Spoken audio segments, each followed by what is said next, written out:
السلام عليكم ورحمة الله وبركاته. عدنا لكم بفيديو جديد أسطوري ومسنطر.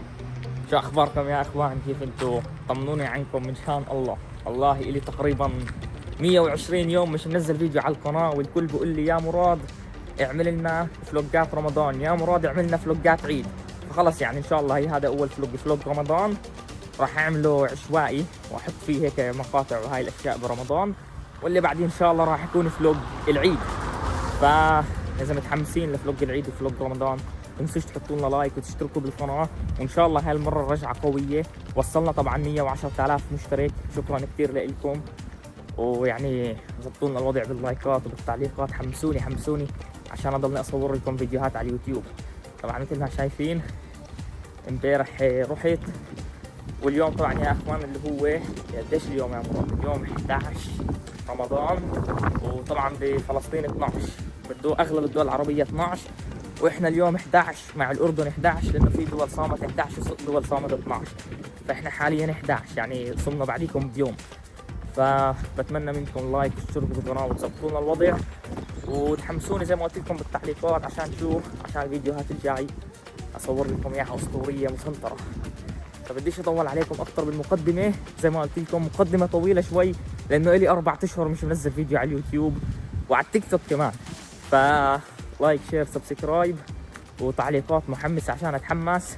وخلص خلوكم مع الفيديو، راح اترككم مع الفيديو، راح احط لكم فيه مقاطع عشوائيه من اجواء رمضان عشان اعيشكم معي رمضان بالمانيا وبس.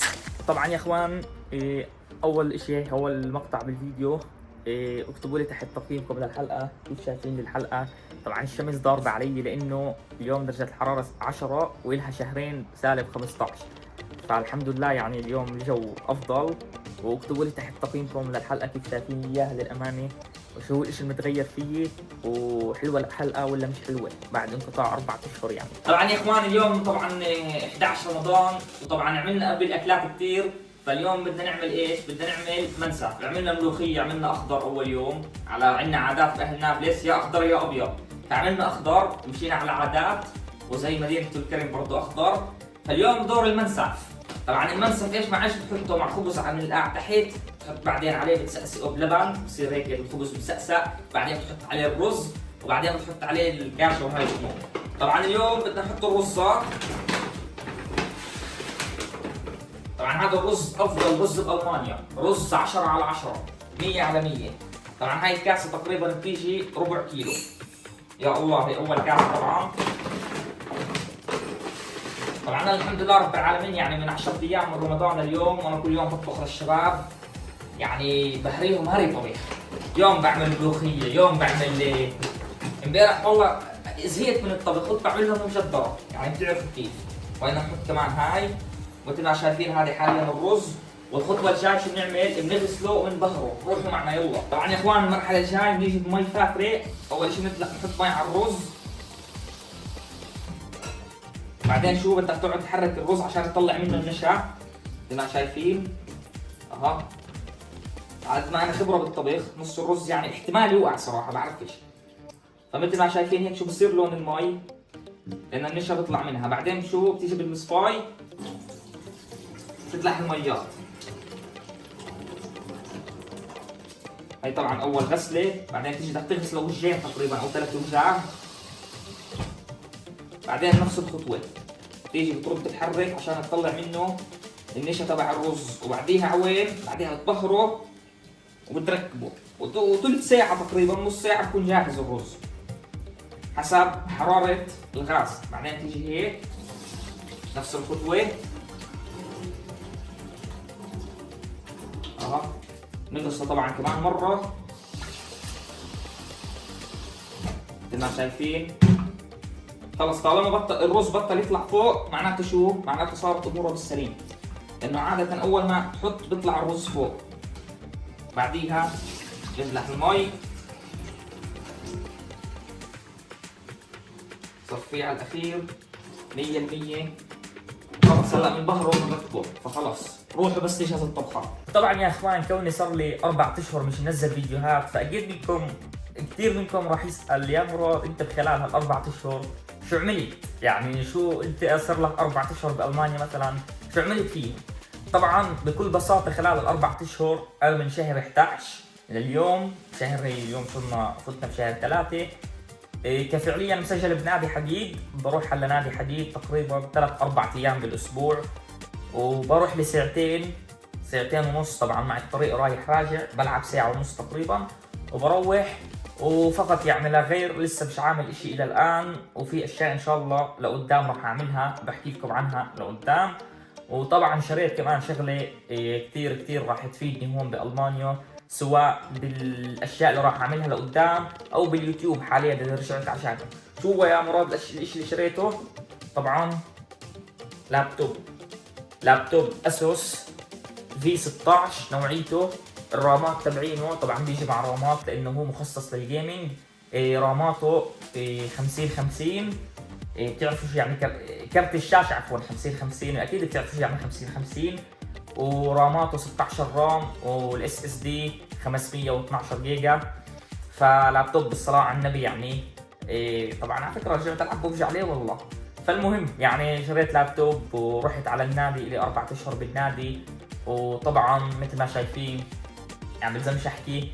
وطبعا عملت مفاجآت بوزني، لانه كوني صرت العب بنادي، فمش راح اضلني نحيف، زي العوده، عرفتوا علي كيف؟ فعملت اشياء كثير.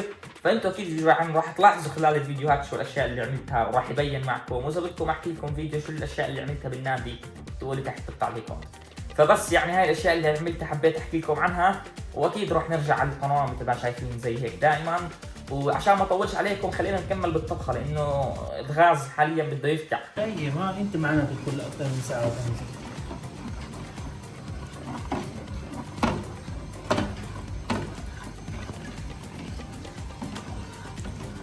طبعا يا اخوان هلا حاليا الساعه صارت 6 وقدر عنا. طبعا احنا بنصوم 12 ساعه، فخلينا افطر معكم يوم رقم 11 برمضان. راح افطروا معكم بسم الله الرحمن الرحيم.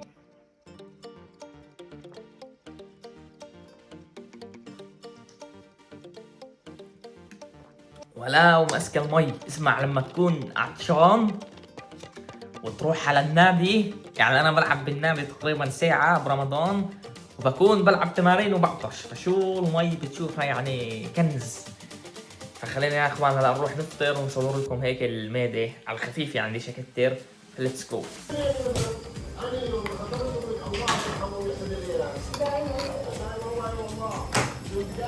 طبعا يا اخوان حابب انصحكم نصيحة للي قاعدين يحضروا الفيديو. اذا قاعدين تحضروا الفيديو فيش عليكم اشي، قوموا صلوا. اذا مش مصلين قوموا صلوا، لانه والله يا اخوان ما فيش بعد الصلاة.